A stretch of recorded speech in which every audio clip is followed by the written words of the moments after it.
एक सुंदर चरित्र है अशोक सुंदरी का। अशोक सुंदरी जी की उम्र थी 9 वर्ष। भगवान शंकर मां पार्वती की सुपुत्री अशोक सुंदरी 9 वर्ष की थी। काशी में भ्रमण कर रही थी क्योंकि काशी उनको प्रिय था।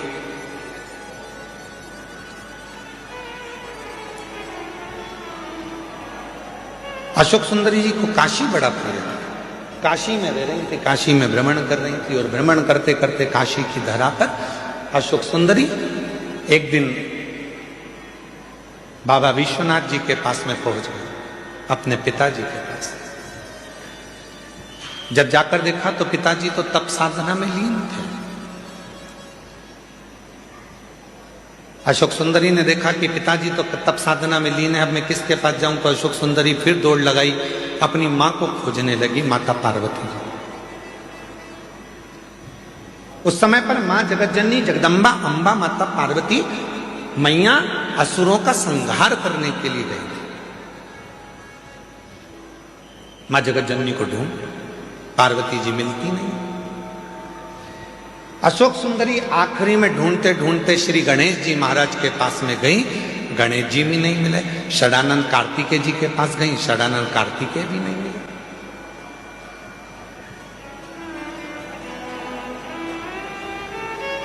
बहुत ढूंढा अशोक सुंदरी जी ने, ना पिताजी मिल रहे हैं, ना मां मिल रही है, ना गणेश जी मिल रहे हैं, ना कार्तिकेय जी मिल रहे हैं। आखिरी में अशोक सुंदरी एक स्थान पर एक वृक्ष के नीचे बैठ गई, मौन। और जो बात हमने आपसे पहले भी कही, आज फिर कहते हैं, जब तुम्हारे मन में अशांति उत्पन्न हो, जब तुम्हारे मन के अंदर बहुत ज्यादा टेंशन हो, अशांति हो, चिंता हो, डिप्रेशन हो, कहीं मत जाओ। एक किसी वृक्ष के नीचे कुछ देर के लिए, ये प्रकृति ने जो हमको वृक्ष दिए हैं, ये हमारे डिप्रेशन को, हमारी अशांति को शांत करने के लिए। किसी वृक्ष के नीचे 10 मिनट के लिए मौन होकर बैठ जाओ और बाबा के ओम नाद का स्मरण करिए। ओम नाद का स्मरण।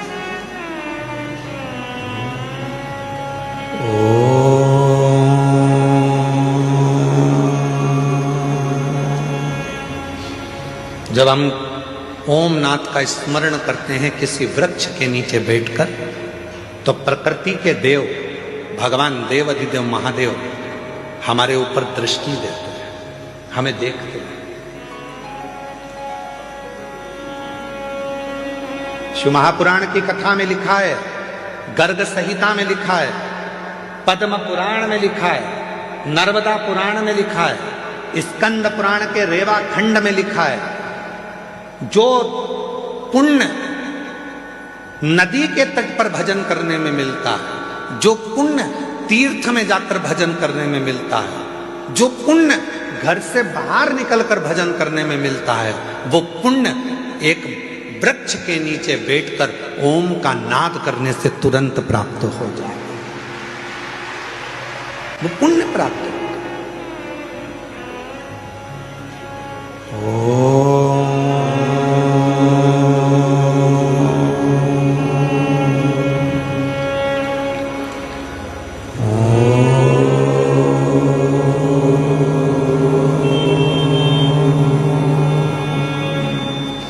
एक नाद शिव से मिलने का। आप भी एक बार उच्चारण करिए, अपने नेत्र को धीरे धीरे बंद कर कर, पीठ को एकदम सीधा कर कर,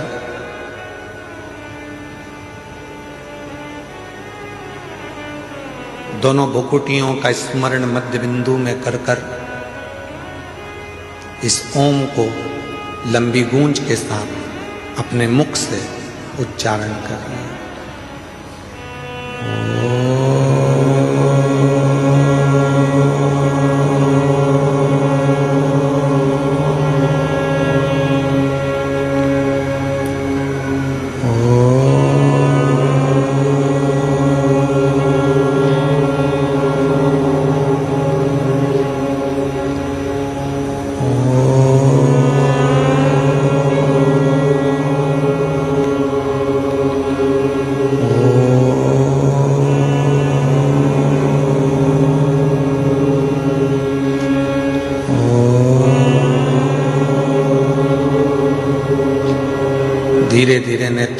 खोलिए,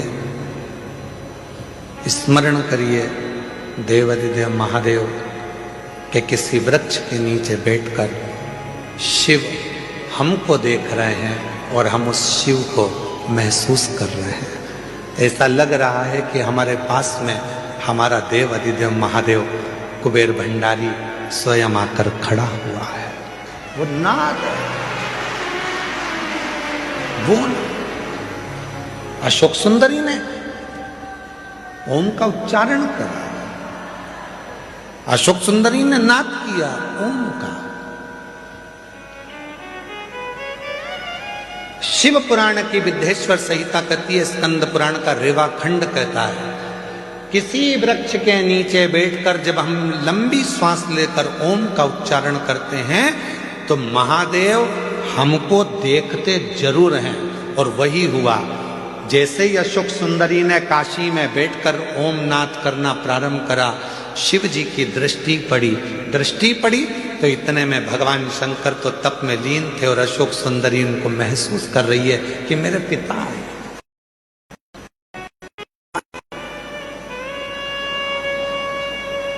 अशोक सुंदरी ने, पिताजी बहुत प्यास लग रही है, पापा बहुत प्यास लग रही है, बाबुल बहुत प्यास लग रही है।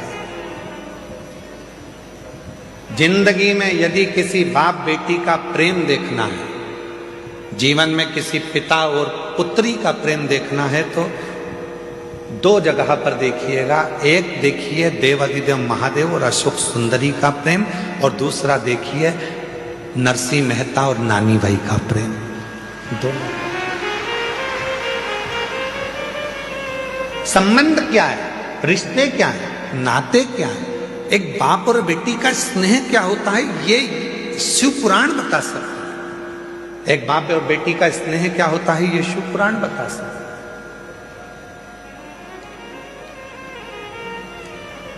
पिताजी मुझे बहुत प्यास लग रही है, बहुत प्यास लग रही है। पिताजी तो तप में लीन थे, कुछ बोले नहीं है, बस प्रकट हो गए, बोले कुछ नहीं, केवल प्रकट हुए। बहुत तेज प्यास लग रही है पिताजी। पिताजी कुछ नहीं बोले। थोड़ी देर बाद अशोक सुंदरी ने देखा कि मेरे पिताजी की जटा में से टप टप टप टप करते हुए जल बह रहा था।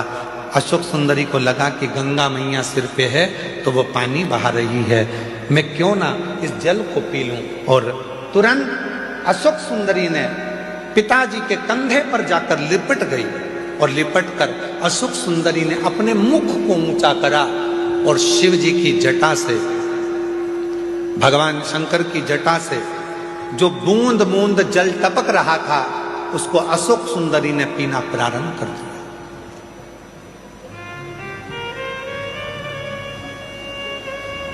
तीन बूंद मुख में गई, चौथी बूंद मुख में गई, पांचवी बूंद मुख में गई, छठी बूंद मुख में गई और सातवीं बूंद जैसे ही मुख में जा रही थी, इतने में मां जगत जननी जगदम्बा अम्बा दौड़कर सिंह पर चढ़कर अपनी बेटी के पास दौड़कर आ रही थी।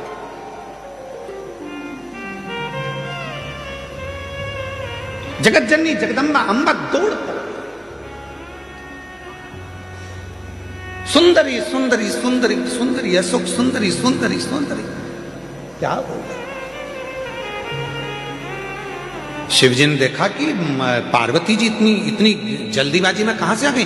तो पार्वती जी को देखकर शंकर भगवान तुरंत पूछा, क्या हो गया पार्वती, जो तुम इतनी चिल्लाती चिल्लाती अशोक सुंदरी सुंदरी सुंदरी अशोक सुंदरी सुंदरी सुंदरी अशोक सुंदरी करती हुई आ रही हो, क्या हुआ।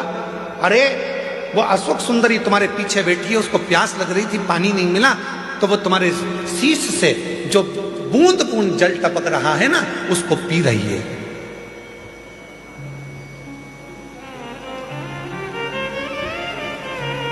पार्वती जी बोली वो बूंद बूंद जल को पी रही है। शिवजी बोले तो गंगा ने तो जल नहीं टपकाया, गंगा ने तो एक बूंद जल नीचे नहीं गिराया। पार्वती ने पूछा, वही तो मैं बोल रही हूं कि गंगा तो आपकी जटा में बंद पड़ी हुई है, वो बूंद बूंद जल जो टपक रहा है वो जल नहीं है, तुम्हारे गले में जो वासुकी नाग पड़ा हुआ है, उस नाग का जहर वो उगल रहा था, वो उगला हुआ जहर मेरी बेटी के कंठ में जा रहा था।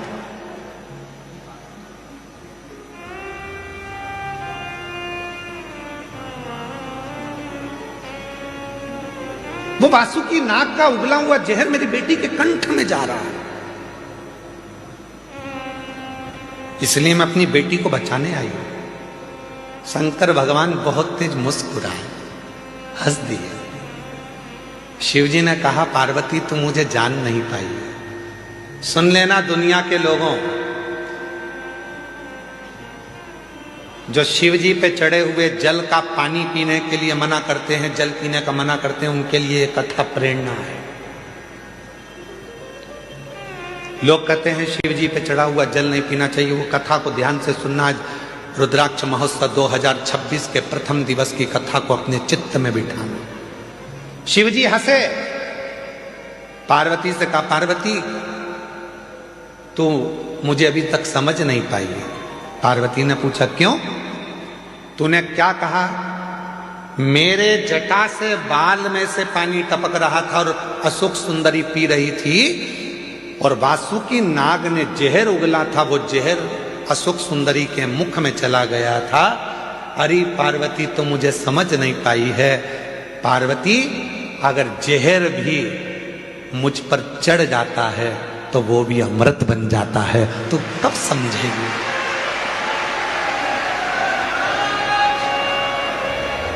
दुनिया के लोग कहते हैं शिव जी पे चढ़ा हुआ जल नहीं पीना चाहिए। उनके लिए यह अशोक सुंदरी और काशी का संवाद कहता है कि शंकर भगवान के जटा में गले पर कालिया विष अपना, वासुकी नाग अपना विष उगल रहा था, और वो विष जटा में से टपक रहा था, जिनको अशोक सुंदरी ने पी लिया था।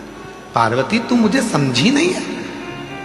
पार्वती, एक बेल पत्र मुझ पर चढ़ती है तो वो औषधि बन जाती है, एक दुर्वा मुझ पर चढ़ती है तो वो औषधि बन जाती है, एक बेर मुझ पर चढ़ता है तो औषधि बन जाती है, एक चावल का दाना मुझ पर चढ़ता है धान्य, वो औषधि बन जाती है। अरे पार्वती, जो जल मुझ पर चढ़ता है वो भले कैसा भी हो, वो मेरे ऊपर चढ़कर गंगा जल जैसी औषधि बनकर सुख प्रदान कर देता है,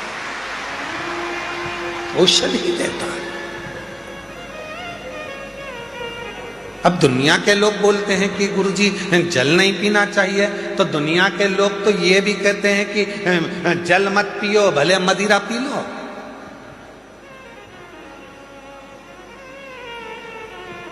दुनिया के लोग तो बड़े बड़े अच्छे अच्छे हीरो भी गुटखे का प्रचार कर रहे हैं, खा लो गुटखा।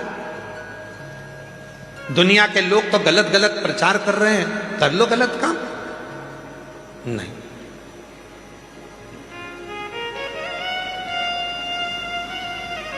शिव कथा कर रही है। भगवान देव अधिदेव महादेव पर, हम तो यहां तक कहेंगे, डबरा की कथा में कहा था, आज फिर कह रहे हैं। 3 दिवसीय डबरा की कथा में कहा था, यदि तुम्हारे पास में देने के लिए शिव जी के कुछ भी नहीं है, कुछ भी तुम्हारे पास में नहीं है मेरी जीजियों, मेरे जीजाओं, मेरी बेटियों, मेरे बेटाओं, क्योंकि भगवान शंकर प्रकृति के देवता हैं। शिव जी को ना तुम्हारा धन चाहिए, ना वैभव चाहिए, ना दौलत चाहिए, ना तुम्हारी सत्ता चाहिए। शंकर भगवान को देने के लिए कुछ भी नहीं है, तो बस उसको दर्शन कर लो, नेत्रों से निहार लो, उस शिवलिंग का दर्शन करो, वो तुमको सुख देगा, सुख देगा।